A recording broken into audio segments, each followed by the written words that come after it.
नई दिल्ली में कर्तव्य पथ पर रविवार 76वें गणतंत्र दिवस समारोह में प्रतिष्ठित 61 कैवलरी की टुकड़ी की अगुवाई का जिम्मा युवा लेफ्टिनेंट आहान कुमार के कंधों पर है। वे जंग में बहादुरी दिखाने वाले दिग्गज जवान के पोते हैं जो पिता के नक्शे कदम पर चल रहे हैं। हनोवेरियन नस्ल के रणवीर घोड़े पर सवार 25 साल के अधिकारी घुड़सवार सेना की टुकड़ी का नेतृत्व करेंगे। ये टुकड़ी शुरू से गणतंत्र दिवस परेड की खासियत रही है। घुड़सवार टुकड़ी परेड में सशस्त्र बलों का अग्रणी दस्ता होती है। I'm a third generation officer and my father, he's the GOC Delhi area. He's leading the parade alongside.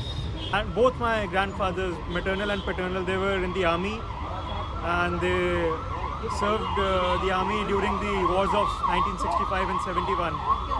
So I've always seen them as a role model and I have continued the legacy of the family by joining the army. 61 cavalry टुकड़ी के बाद कुछ अत्याधुनिक रक्षा और हथियार प्रणालियों के जरिए सैन्य ताकत का प्रदर्शन किया जाएगा। इसके बाद अलग अलग मार्चिंग टुकड़ियां होंगी।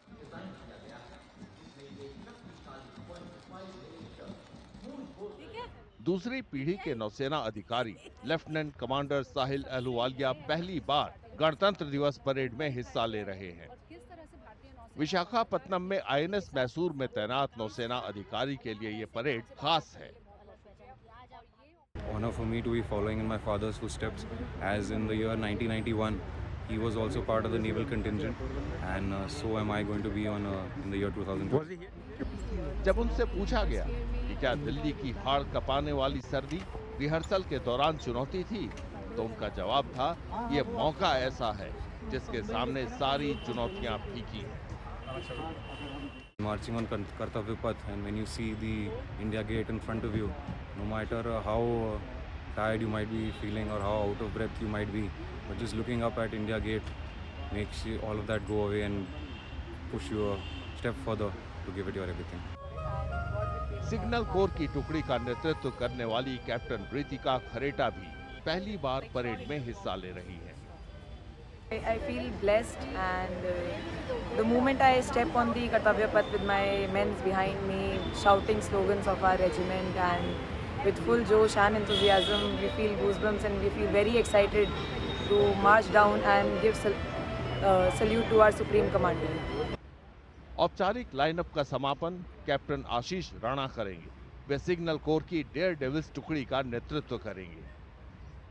Team is a very well-trained team. We have been practicing for past 1 year, so that initial thing that is there, that fearlessness has been inculcated in all of us. So we are not much worried about that, but we sure do take precautions. So and safety measures that the parade should go well and we should come well within time. Captain Rana ने बताया कि लोगों को पहली बार गणतंत्र दिवस parade में कर्तव्य पथ पर बुलेट व्हीली देखने को मिलेगा। This time in the history of the Republic Day parade, a bullet wheelie will be performed. If you can explain to viewers what's a bullet wheelie? Most of the viewers must have seen a wheelie being performed. A bike stays on the rear tire and it moves forward. But to do it on a bullet, which is which is on the heavier side, so it is a feat in itself, and we are doing that on the Kartavya Path. So it speaks volumes about the dedication of the motorcyclist team. Captain Rana के साथ captain Dimple Singh Bhati भी होंगी, जो चलती motorcycle पर 12 feet ऊंची सीढ़ी पर चढ़कर राष्ट्रपति को सलामी देंगी।